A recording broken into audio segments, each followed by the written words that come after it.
ए जा साथ छोड़ के तू गइल हो त प्यार काहे के कइले रहू हो। साथ छोड़ के तू गइल हो त प्यार काहे के कइले रहू हो। प्यार काहे कइले रहू सपना देखैले रहू। प्यार काहे कइले रहू सपना देखैले रहू।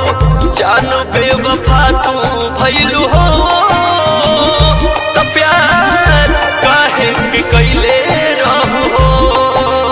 हे जान साथ छोड़ के तू गइलू हो त प्यार काहे के कइले रहू हो।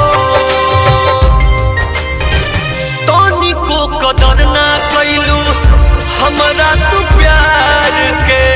कइलू गरीब के तू मड़ई उजार के। जब छोड़ना ही था तो प्यार क्यों किया। तोनी को कदर ना कइलू हमरा तू प्यार के।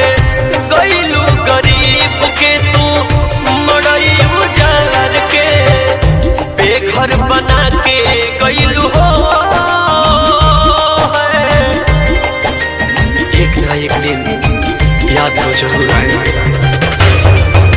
बेघर बना के गइलू हो त प्यार काहे के कइले रहू हो।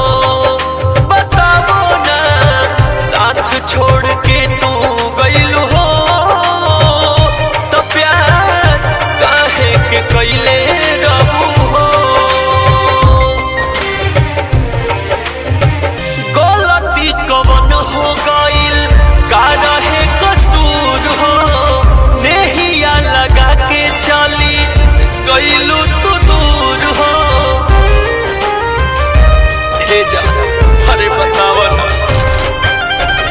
गलती कवन हो गइल का रहे कसूर हो। नेहिया लगा के चली गइलू तू दूर हो। दुश्मन तू दिल के भइलू हो। अब तो तेरी परछाई से भी डर लगने लगा है। दुश्मन